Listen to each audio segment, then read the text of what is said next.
Here's the video I promised, another 1 vs 1 on Day of Victory with a game developer Instinct. This is a battle on the railway station map.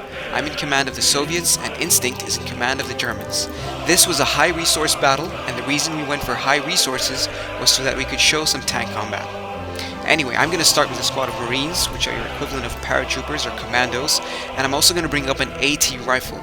I wanted to go with Marines because their elite weapon proficiency means that they're more accurate and more likely to give you fire superiority, which is very important when you know that all the fighting is going to be around 1 point. I also bring up an AT rifle in case Instinct decides to bring some sort of light armor to win initial control of the flag point. Of course, when you know that both you and your opponent are going to be rushing for the same point, and that you're roughly an equal distance away from it, finding cover for your infantry becomes a top priority. Regular infantry come with plenty of sandbags, but only the 2 machine gunners in my squad of Marines have sandbags, meaning I need to rely on the natural cover of the map for protection from small arms fire. So I'm going to spread out my men and put them behind obstacles, and of course I want to make sure that I have as many of them within the big green circle to ensure that I'm capturing the flag. I've also brought up a bazooka man in case things go bad with my AT rifle, or if he decides to go for something heavier like a Panzer III. Anyway, in the top right corner of the screen you can see that Instinct has already set up a sandbag line with some regular infantry on his left flank, and that's to make sure that I can't flank his center. So it appears that Instinct has started with 2 regular squads rather than his usual paratrooper opener. So for some reason I decided to go for a squad of regular infantry myself, which in hindsight wasn't a good idea because my Marines were already holding out pretty well on their own in the center. I was better off saving up to roll out a T-34 earlier onto the field. And over here you can see that my machine gunners have set up their sandbags to overlook the center of the capturing zone, and they're doing a pretty good job at killing the men that Instinct keeps flinging forward into that little circular wall near the platform. Again, an early good start is imperative in this mode, so Instinct cannot allow me to capture, but because my men are higher quality troops, I have capturing priority, and so I'm the one who's capturing the flag. And here it is, the first tank has appeared. Instinct brings up a Panzer IIIJ, a superb tank to bring up in the early game to help you make a good push, and that's exactly what Instinct needed. I'm the one capturing, so he needs to make an attack and drive me out of the green area, and he does a pretty good job whacking my Marines with his high explosive rounds. Also, notice where he's placed his Panzer III. He's using the cover of the buildings nearby to protect him from any sort of AP rounds that I can hit him with. I also have my bazooka man hiding in the destroyed train station on the left, but because Instinct doesn't have men in there, he doesn't know what I could have hiding, so he's going to steer clear of any area where he doesn't have line of sight. So at this point, I desperately need my T-34, so I'm going to try to use my regular infantry to build sandbags to buy me time while I'm still capturing the flag. And Instinct really needs to make sure that he destroys my progress as soon as possible because he knows that a T-34 could endanger his tank and his men in the center. So he starts moving up his panzer closer to my regulars, and I see this is the perfect opportunity to try and sneak a flank shot with my bazooka on his Panzer III. I move up my AT man and manage to get a shot at max range, but unfortunately the shell is ineffective. But notice how I'm still capping the flag. I'm at about 47%, and Instinct still hasn't been able to kill all my men in the green area. Again, I know I keep saying this, but it is so important to keep your momentum in this game mode. Making comebacks is really hard, so if I can take out that Panzer III and maintain control of the flag, I'm really going to hurt Instinct's chances of snatching a victory. So I bring up the T-34-76, which should clear up the mess that I'm in. Now, the T-34 has superb sloped armor and a very decent gun, and is clearly superior to the Panzer IIIJ. But there's one thing that you need to keep in mind about the T-34. The turret is not sloped, and it is not as sturdy as the frontal armor, so a good shot on the turret can put the T-34 in a tricky situation. Also, because the turret is weak, you need to make sure that you never get too close to the enemy's tank. You need to try and engage them from as far away as possible, and this is something I have failed to do. I'm well into the Panzer III's APCR range, and Instinct knows that if he can get a hit on my turret, I'm going to be in big trouble. I thought that if I tried to engage him from so far away, he would pull back and his Panzer III would survive, so I tried to get up close and personal to get a quick kill and dominate the center. But none of my shots seem to be hitting, and Instinct finally manages to take out my turret and then my tracks, rendering my T-34 a sitting duck. Also, notice how I had my T-34 angled when facing the Panzer III.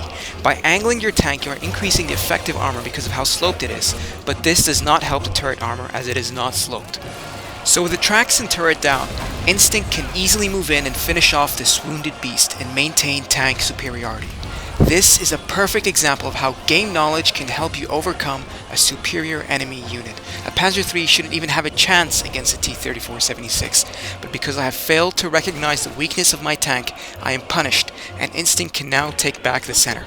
I instantly bring up an M37 AT gun to try and take out the Panzer III, but of course it's near useless now because even if I do manage to take it out somehow, Instinct has a lot of MP and can easily bring up another tank. So what to do now? Well, I'm pretty much screwed. The center's firmly under his control and he's got a Panzer IIIJ. I can't wait it out and get another tank or a mortar because by then it'll be too late.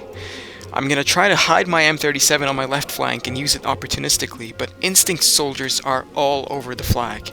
So my best bet is to try and probe his line for weakness, and I'm gonna send these regulars to his left flank again. But he's obviously not gonna sit tight and wait for me to reinforce my position, so he's already seen them and managed to put me in a world of pain with his grenades as usual. So the left flank is out of the question, the center is also locked down. My next attempt is obviously going to be to try and hit his right flank, but I mean, there isn't much I can do. Even if I do somehow punch a hole through one of his flanks, his MP count at this point is so high that he can easily counterattack any position I hit and push me back.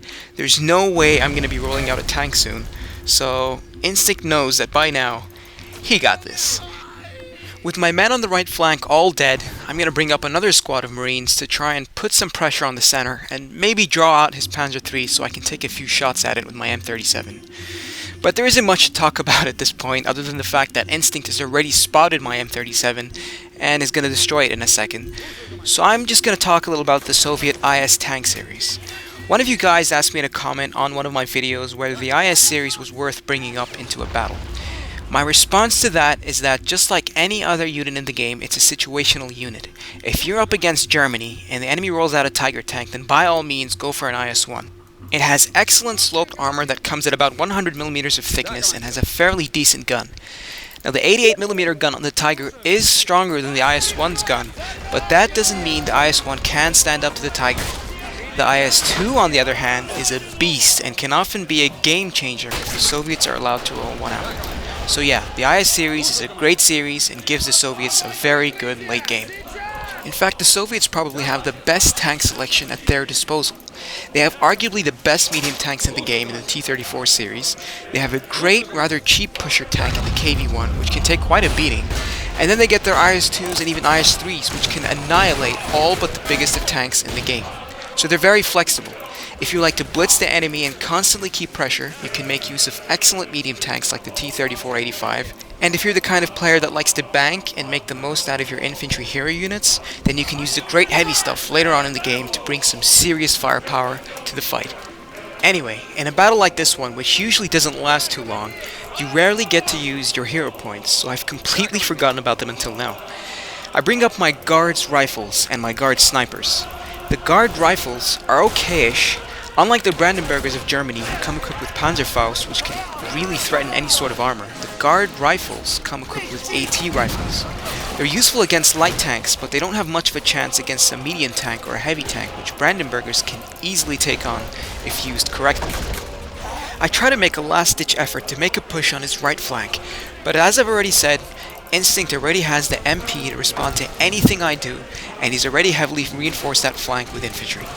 So the battle's pretty much over. Very good game to Instinct. I think we both really enjoyed that one. And there are quite a few important things to take away from this battle. The first thing that comes to mind is that elite troops like paratroopers and marines are a great opener and day of victory. Because I had Marines, I managed to fend off any sort of attempt Instinct made with his regular infantry to hold the center. It wasn't until he brought up his Panzer IIIJ that my Marines started to drop. The second important thing is that you need to keep in mind that different tanks have different strengths and weaknesses. The T-3476 has great frontal armor, but has a weak turret. The Panzer III, on the other hand, is cheap and has some awesome side skirts which protect its flanks, but cannot take on most medium tanks from a long range.